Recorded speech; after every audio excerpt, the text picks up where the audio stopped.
जय श्री राम। अर्थ धर्म काम दीक चारी, कहब ज्ञान विज्ञान विचारी। नवरस जप तप जोग विरागा, ते सब जलचर चारु ताड़ागा। अर्थ धर्म काम मोक्ष ये चारों ज्ञान विज्ञान का विचार के कहना काव्य के 9 रस जप तप योग्य और वैराग के प्रश्न से सब यह सरोवर के सुंदर जलचर जीव हैं। सुकृति साधु नाम गुण गाना, ते विचित्र जल विहग समाना। सत सभा चहुदिश अवराई, श्रद्धा ऋतु बसत बसंत सब मगाई। स्वीकृति पुण्यात्मा जानो के साधुओं के और श्री राम नाम के गुणों का गान ही विचित्र जल पक्षियों के समान है। संतों की सभा ही यह इस सरोवर के चारों ओर की अमराई आपके बगीचियां हैं और श्रद्धा वसंत ऋतु के समान कही गई हैं। भक्ति निरूपण विविध विधाना, क्षमा दया दम लता बिताना। समझम नियम फूल फल ज्ञाना, हरिपद रति रस वेद बखाना। नाना प्रकार से भक्ति का निरूपण और क्षमा दया तथा दम इंद्रिय निग्रह लताओं के मंडप है।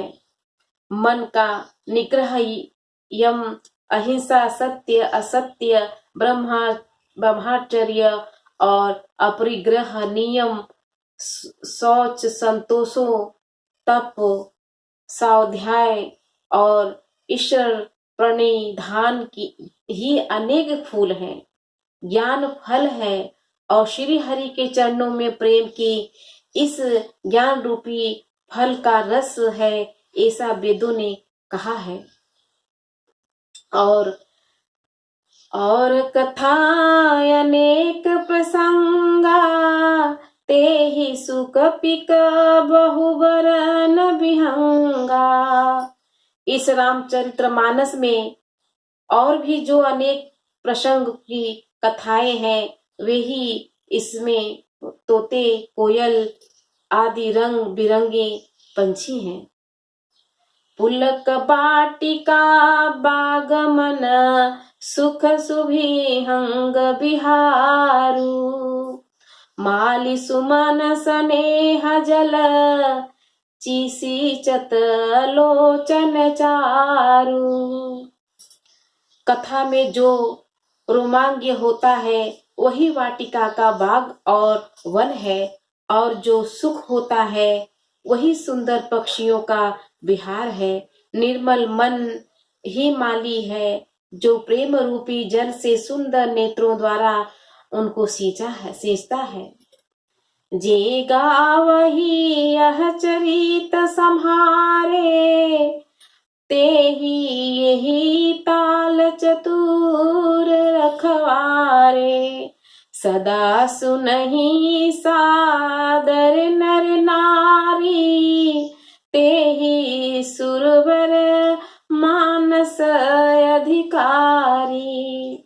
जो लोग इस चरित्र का सावधानी से गाते हैं, वे ही इस तालाब के चतुर रखवाले हैं, और जो स्त्री पुरुष सदा आदर पूर्वक इसे सुनते हैं, वे ही इस सुंदर मानस के अधिकारी उत्तम देवता हैं।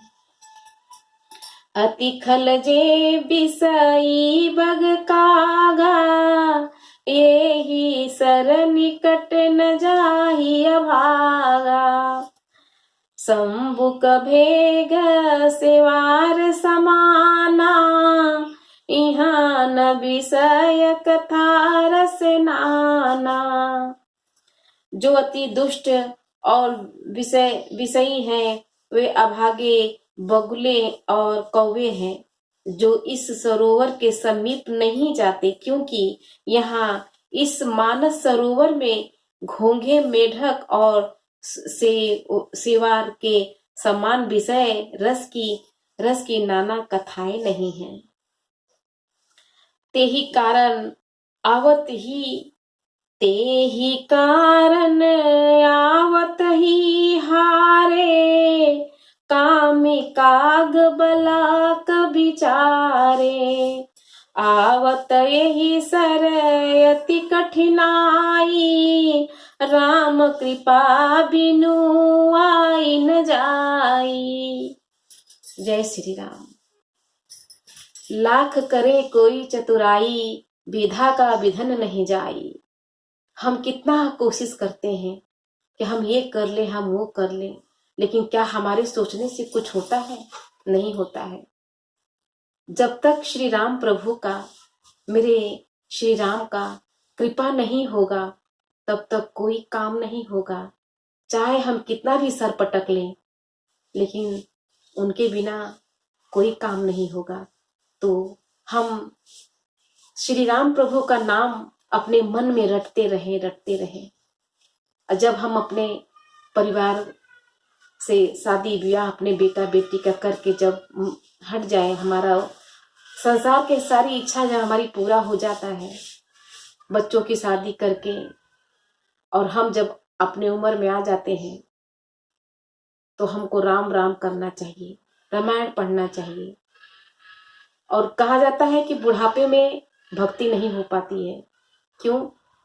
कहीं ठगना दुखता है, तो कहीं जोड़ों में दर्द होता है, तो ये सब दर्द लेके ही बैठ जाते हैं। तो क्यों ना हम जवानी से ही शुरू करें भक्ति।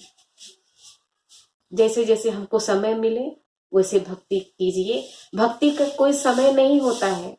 आपको जब और जैसे टाइम मिले आप वैसे भक्ति कीजिए, वैसे रामायण पढ़िए और वैसे श्री राम प्रभु का नाम लीजिए। जय श्री राम।